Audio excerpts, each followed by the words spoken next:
Students, last video में हमने catenary के 2 प्रॉब्लम देखे थे, है ना। वैसे ही आज आगे बढ़ते हैं और कैटनरी का 3rd प्रॉब्लम देखते हैं। ठीक है, प्रॉब्लम क्या है?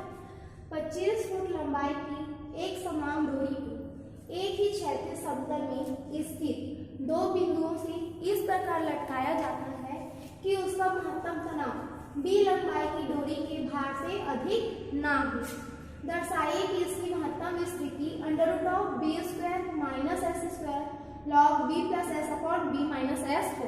ठीक है, तो हमको प्रूफ क्या करना है? ये √b² - s² में log b + s / b - s। ठीक है, उसके लिए हमने एक कैटनरी ऑलरेडी बना के रख लिया है। सबसे पहले ये देखते हैं। ठीक है, यहाँ पे a b c क्या है? एक कैटनरी है जिसका जो लोअर पॉइंट है वो क्या है? c। ठीक है, यहाँ o से c का जो पैरामीटर है वो क्या है? Small c। ठीक, अब देखो क्वेश्चन में दिए 25 फुट लंबाई के एक समान डोरी को। ठीक है, तो इस पूरे की लंबाई कितनी है? a b c की लंबाई टोटल 25 फुट। ठीक है, तो आधा जब बांटेंगे b से c तक और a से c तक, तो उसकी वैल्यू क्या हो जाएगी? 25/2।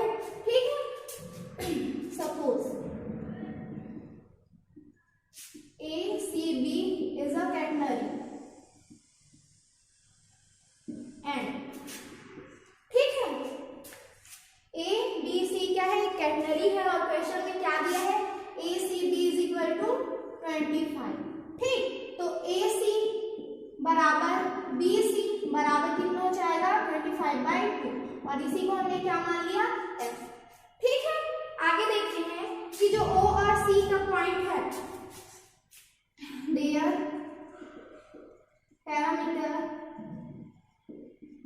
their parameter is C, small c। ठीक है, और इसका मिडिल पॉइंट क्या है? कैटनरी का D है। ठीक, तो यहां से यहां तक की जो दूरी है उसको हमने क्या माना है?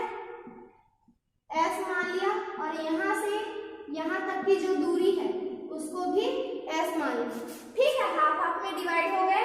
अब कहा गया है b लंबाई की डोरी के भार से अधिक ना हो। ठीक है, इसकी महत्तम स्थिति। अब स्थिति क्या है? स्पान। ठीक है, आगे देखते हैं।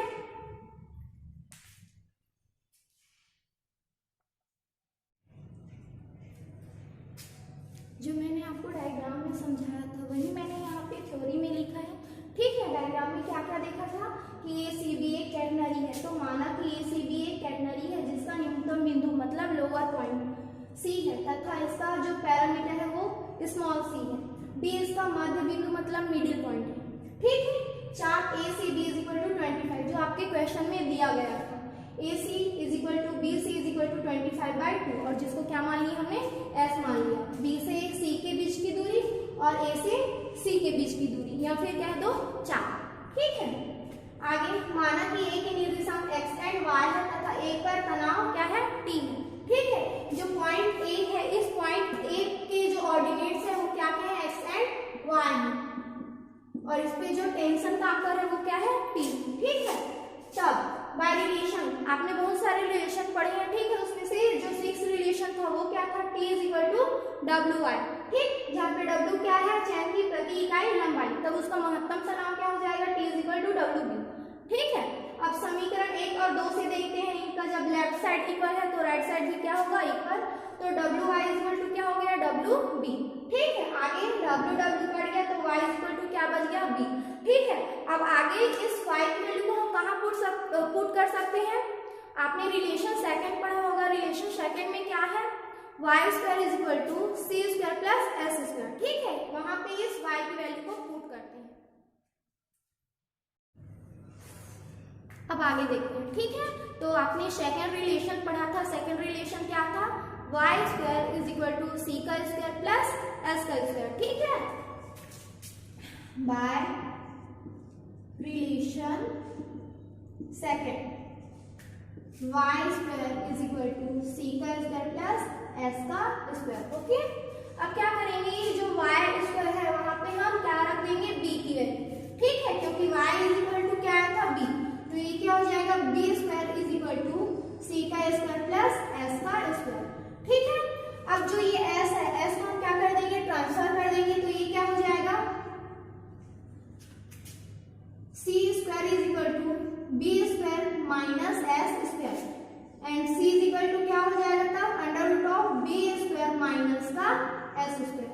ठीक, यहाँ से किसकी वैल्यू मिली हमको c की, क्या मिला c is equal to under root of B square minus का एस स्क्वायर। ठीक है, अब आपने इंट्रिंसिक इक्वेशन पढ़ा था, इंट्रिंसिक इक्वेशन क्या आया था, s is equal to c tan sin। ठीक है, बाय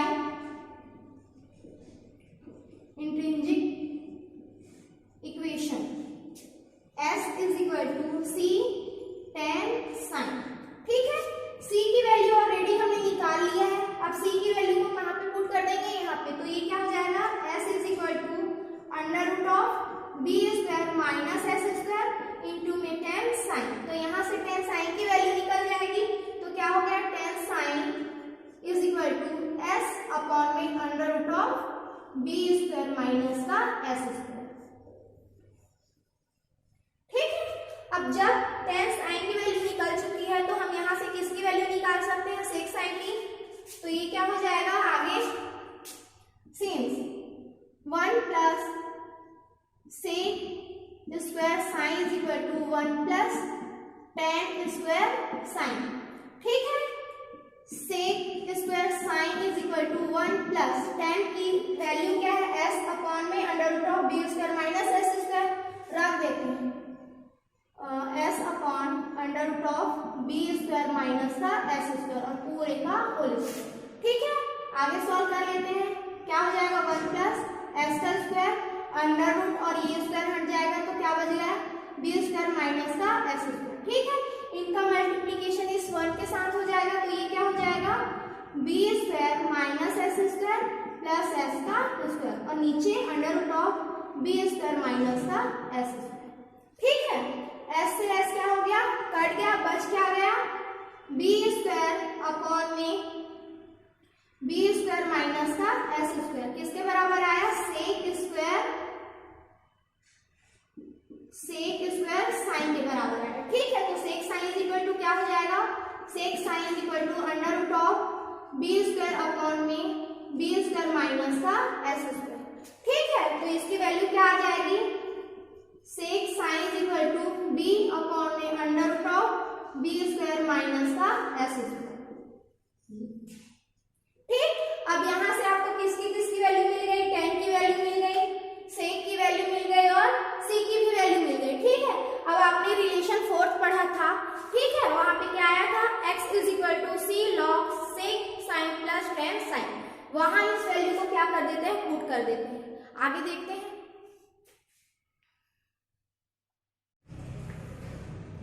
ठीक है, अब आगे देखते हैं विस्तृति AB is equal to 2x। ठीक है, जो स्पान है वो कहां से कहां तक हो रहे हैं, यहाँ इसकी जो विस्तृति है वो x की ओर हो रही है। ठीक है, यहाँ भी इसकी जो विस्तृति है वो किधर हो रही है, x की ओर, तो x और x मिलके क्या हो गए 2x हो गए। ठीक है, और बाय रिलेशन x की वैल्यू हम क्या लिख सकते हैं, 2c log sec sin plus tan sin। कहां से आई ये वैल्यू, बाय रिलेशन फोर्थ।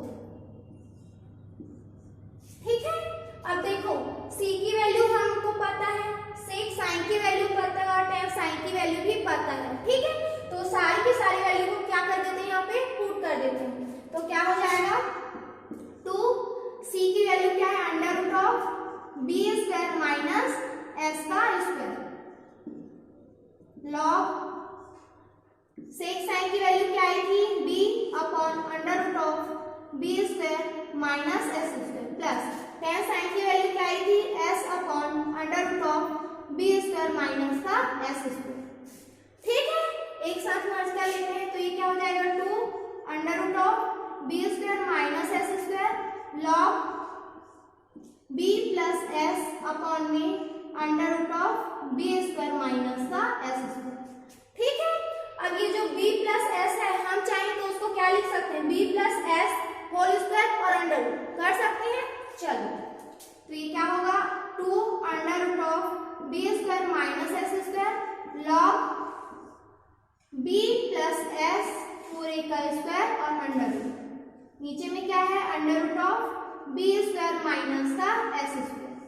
ठीक है, अब ये जो B square minus S square उसको हम दो रूपों में तोड़ सकते हैं, बाय सरल समीकरण है ना, क्या है a स्क्वायर माइनस बी